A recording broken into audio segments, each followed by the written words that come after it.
Morning everyone and welcome back to the channel. So first cut silaging is about to commence. I'm super excited but also a little bit nervous as my dad is away at the minute, and so this is the first time that I'm going to be doing it solely on my own. However, we do have a very small window of some good weather.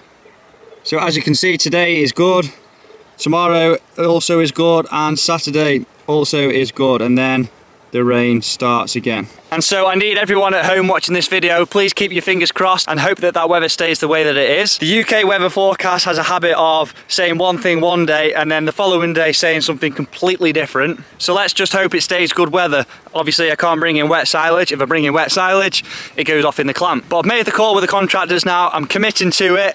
I've got the mower attached to the tractor. I'm going to be mowing off about 60 odd acres down here. The contractors have already started mowing off with their triple mower so they can get through it a lot quicker than I can. Once I've committed to it, that's it. I can't attach the grass back into the ground. It's mown off and so we have to bring it in. So fingers crossed it all goes well. All right, enough talking from me. Let's get stuck into it. Come on, let's go.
Progress is being made.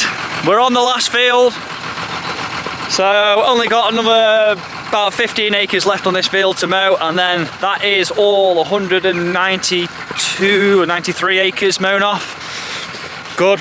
So because of the super wet winter that we've had, I decided earlier on this morning that what I was going to do is go to all the fields and mow off just the headlands, and then in the same order then go back and knock off the middle of the field.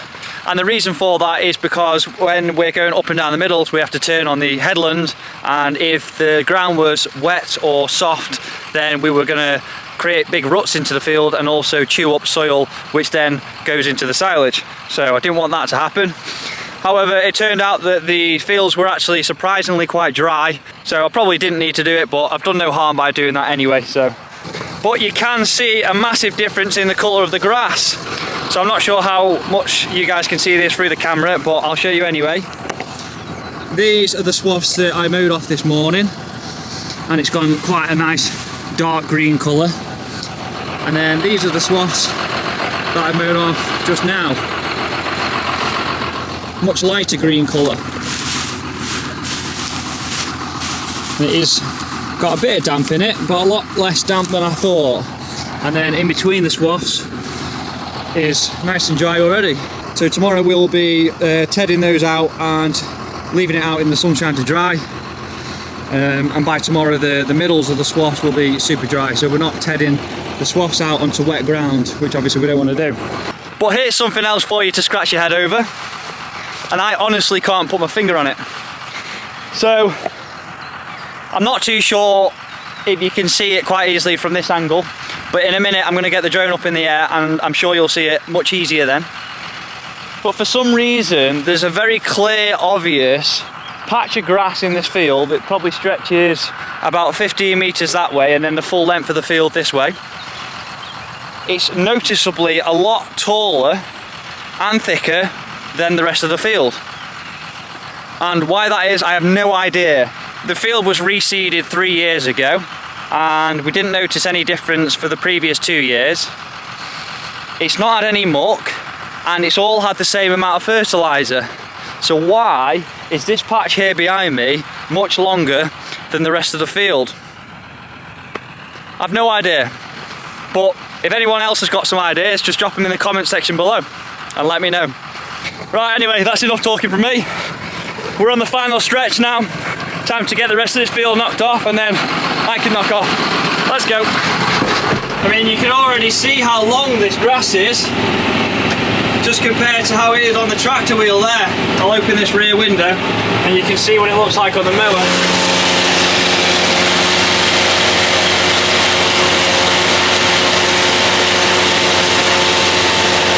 I don't think I've ever mown grass off so tall. It's not a bad thing, I guess, but to me it looks like a fast grass, like a Westerwold, but I just feel like it's odd that we haven't noticed it last year and the year before.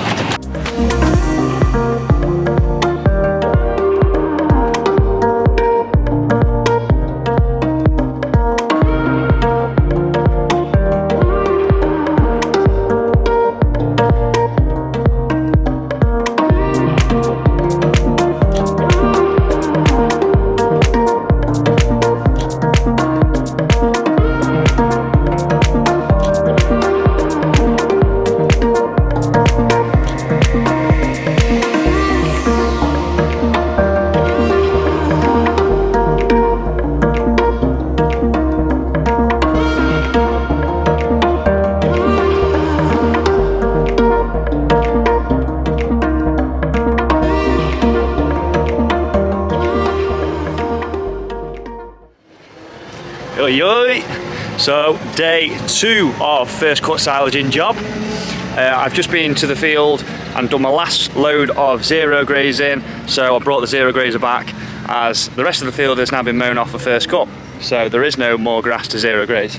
So the time is now 9 o'clock in the morning. There is still quite a lot of dew on the ground, so we can't go tedding until the dew has been lifted from the swaths and also in between the swaths, because obviously we don't want to ted grass onto wet ground. So we have a bit of time now to get the tedder out.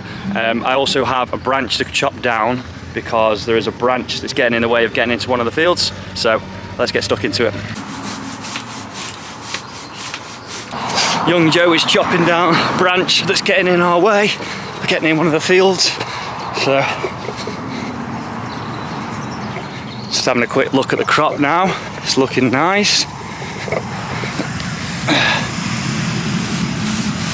Still a little bit damp in the middle. I reckon another half an hour. It's a bit damp on the top, and then it's lighter green, so that's the moisture in it underneath. So definitely needs tedding out, but don't want to be too hasty with it. Booyah!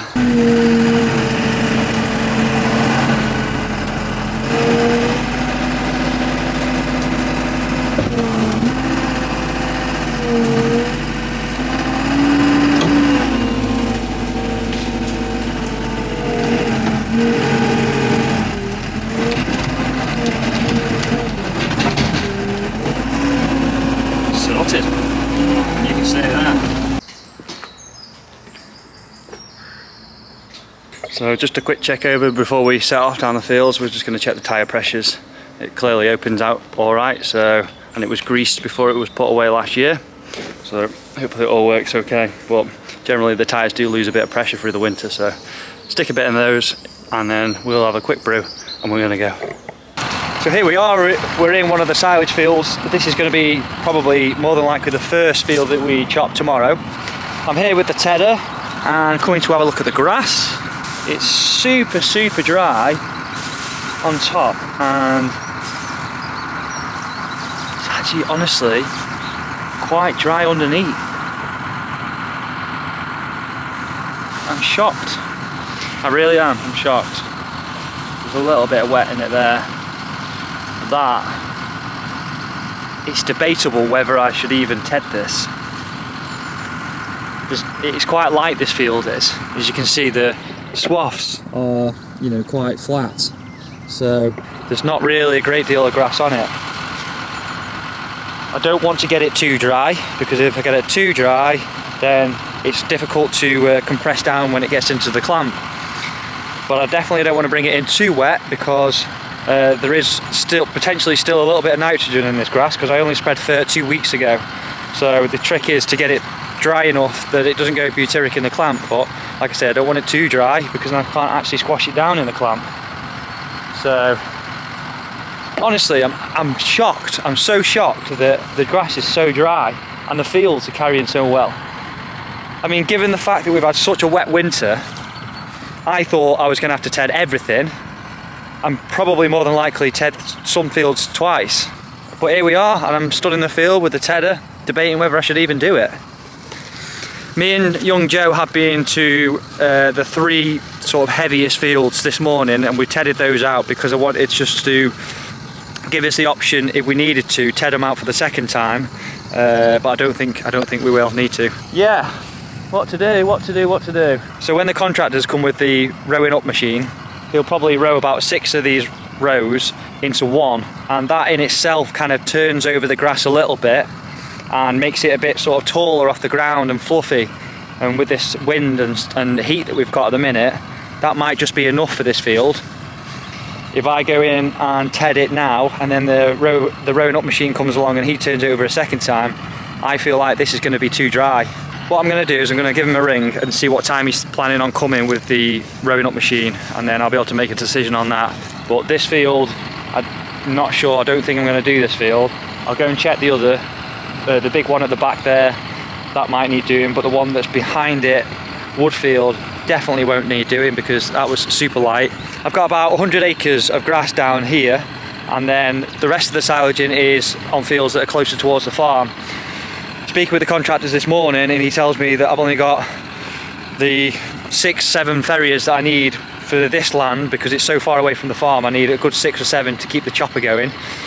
I've only got them till midday, so fingers crossed we can get all this area boxed off by midday, and then I can deal with 3 or 4 ferriers for the rest of the fields. But I'll give him a call now, see what he says, and potentially not ted it and then move back to the farm and crack on with those ones.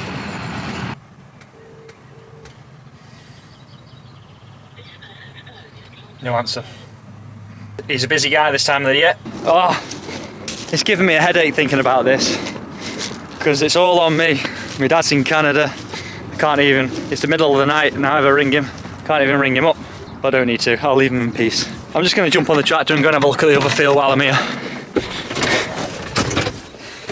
I guess one thing that I could do is only ted half the field. I don't know. Oh. Speaking of the devil. Hey up. Hey up.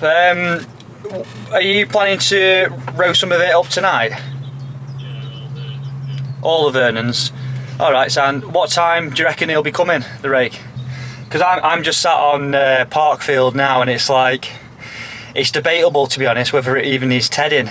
No, it's quite, well, I mean, I have already done night pasture, because there was there was a lot of, you know, wet grass at the bottom of it. But I spoke to Mitch yesterday, and he said up here night pasture was the heaviest out of all of them. If the rake's turning up in the next couple of hours, there's just literally no point in me going through this, because it'll be dry enough by the morning. So yeah, by all means, just, you know, just if he turns up in an hour or 2, that's perfect. All right, cheers. See you in a bit. Recommendations from the contractor. He says don't do it. Well, I think he's got more experience than I have, so kind of confirms my decision a little bit, makes me feel a little bit easier with it. I'm going to go and have a look at this other field anyway while I'm here, because I might as well, and then I'll head back towards the farm and go and start tedding those ones out. Let's go then! The moisture is literally only right at the bottom, in the middle, but everything else around the swath, all the sides to the top, really, really dry, like almost too dry. So you mix the dry stuff with the wet stuff, you get an average. We got some bloody good stuff right there. Whoa, that is good stuff. Yes. I don't want to speak too soon yet because it's not in the clamp. But that's some good stuff, that is. That's some beautiful stuff. Oh yes. The cows are going to love this in the winter. As long as we can bring it in right. Oh, it's lovely that. And it's dead sticky. It's got all the sugars in it. That is some bloody good stuff, that. Yes. Oh. All you lot at home think I'm a right weirdo, don't you? And you're probably right. But you know what? I don't care. I really don't. I love this grass, and so what? I'm buzzing about it. Hey, come on! Right. I need to get some work done, don't I? Let's go.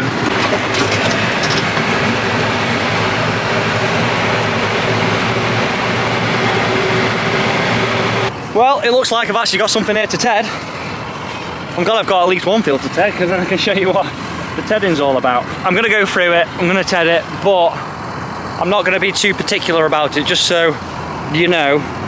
There might be a few missed swaths, and that's fine, that's intentional. I am doing that on purpose because I don't want the whole field to be too dry to bring in. But I do believe it needs tedding. And the time is now 4:30. It's only got about 4 hours left of sunshine, so it's not going to cook it too much. If I came into here first thing this morning, I'd be turning around and going out the field and coming back at this time, I think, because having it tedded out all day, basking in the sun, I believe it would go too dry then. So let's get on the tractor and let's get it tedded out then.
Whoa.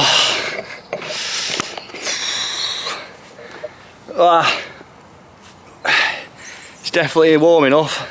Very, very muggy. So I was getting slightly annoyed with the dirty windows on the tractor, and so I thought when I get back from tedding, I'm going to clean them off. Anyway, jet washing the windows turned into sponging the whole tractor down at 9:30 at night. Anyway, at least I've got a nice clean tractor ready for the morning. I've just stuck a bit of air into the front left tyre because it's got a slow puncher and it keeps on going down on me. And just blow the radiators out, but they weren't too bad because it's had a service recently. So fingers crossed the tractor runs smoothly tomorrow. So I finished all the tedding. I've taken the tedder off now. I've tedded some of the ground and some of the lighter ground I've not tedded at all. And I've also left the last field that we're going to chop tomorrow untedded because I want that to act as a weight on top of all the rest of the silage in case it does come in a little bit too dry then that way it's gonna weigh it all down and compress the clamp nicely, squeezing all that air out. And then hopefully we've got some nice silage to open up and feed to the cows during this winter. So that's enough for me. I'm gonna get some rest. Early start tomorrow. Fingers crossed for a good day.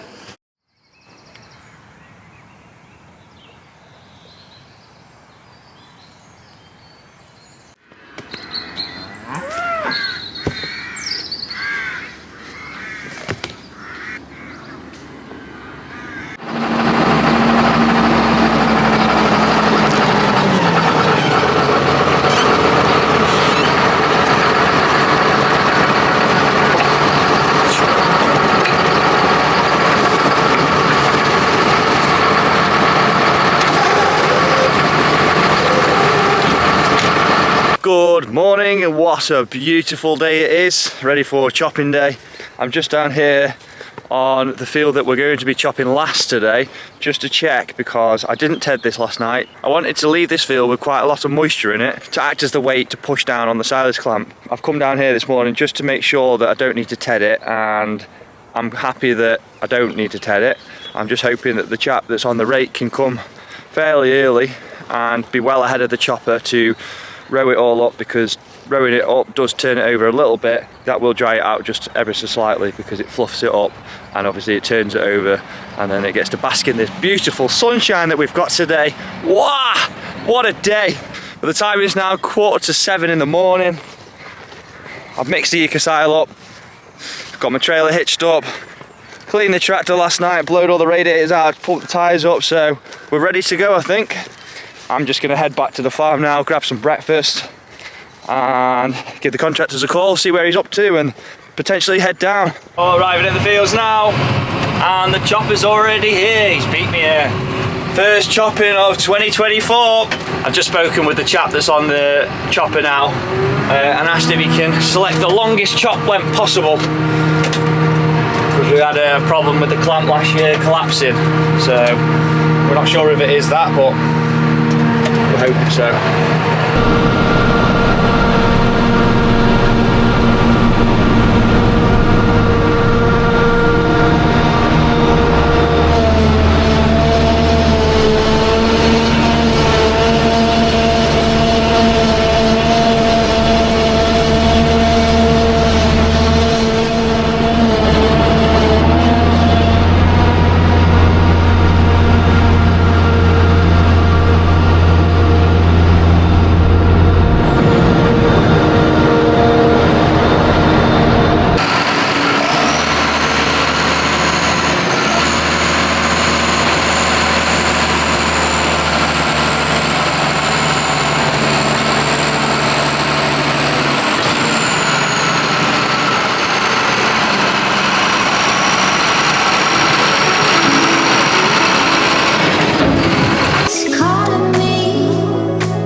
Progress is going well, just one slight hiccup. Chopper stopped a second ago, ran over to him to see what's going on, and metal detector went off. Check that out. How the hell does that end up on the field? I mean, you would have thought, oh, it's just dropped off one of the machines, but it's a rusty piece of metal. I don't recognise it off any of the machines. It doesn't look like it's come off any of mine anyway. So How does it come off the field? Where's it come from? Well, thank God the chopper has a metal detector on it, because if that's chopped up into a million bits and then fed to the cows, it's bad news. So that's the reason why it does have a metal detector. But so far so good. We've nearly boxed off this land that's furthest away from the farm. We wanted to get that done before midday. We just got this one last field to do here. This is 17 acres, so we'll soon smash through this, probably another 45 minutes on here, and then we can start heading back towards the farm.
So good news is we're on the last field. I'm currently getting filled up now. The bad news is, I mean, it's not really bad news. It's bad news in terms of getting the job done in quick succession, but look at the size of the swaths.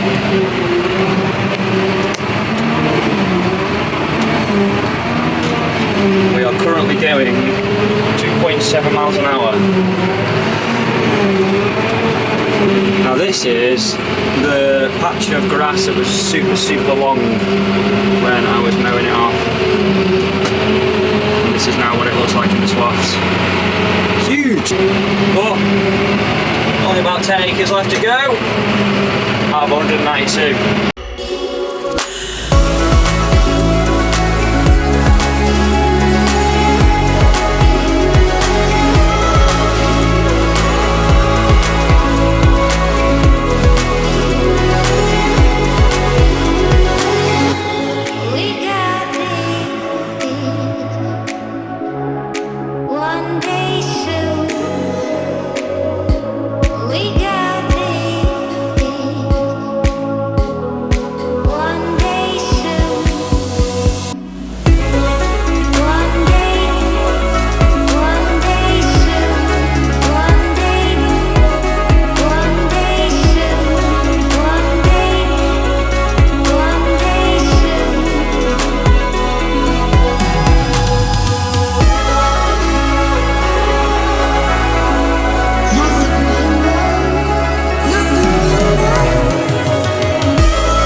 So this is also the field that I also decided not to ted at all. It was a heavy crop, which really should have been tedded, but I didn't ted it because I wanted to use it to lay the clamp down.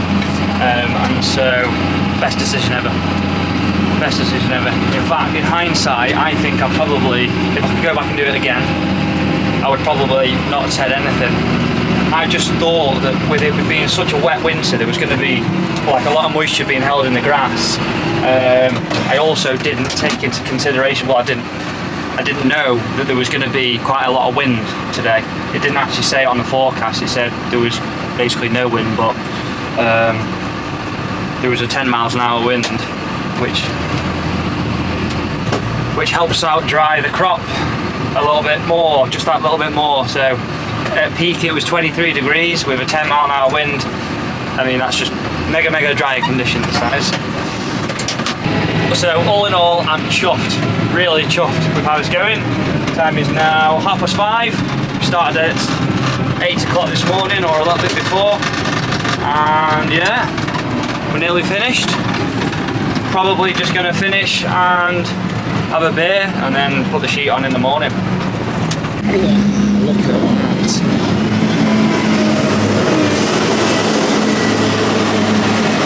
Definitely tell the colour difference between that and that.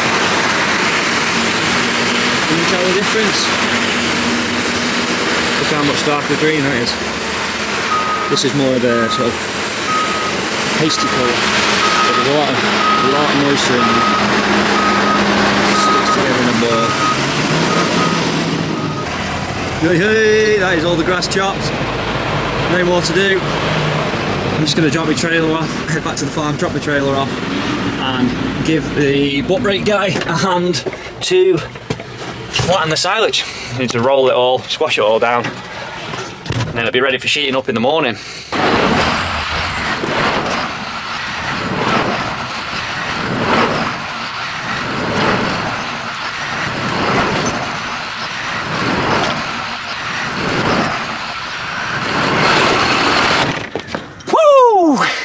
And there we have it. First cut silaging is done.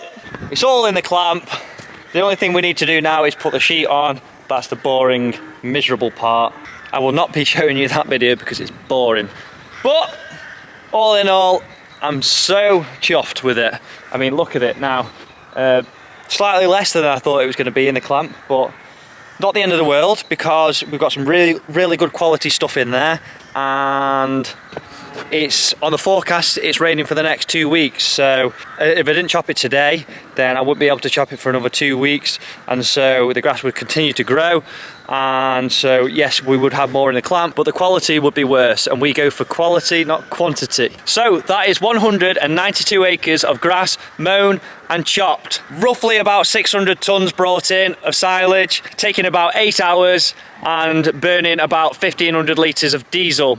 And hopefully, fingers crossed, 200 happy cows during this winter time. So that brings me to the end of this video, guys. Thank you very much for watching. If you liked it, hit that subscribe button, and I shall see you guys in the next video. Until then, take care, goodbye.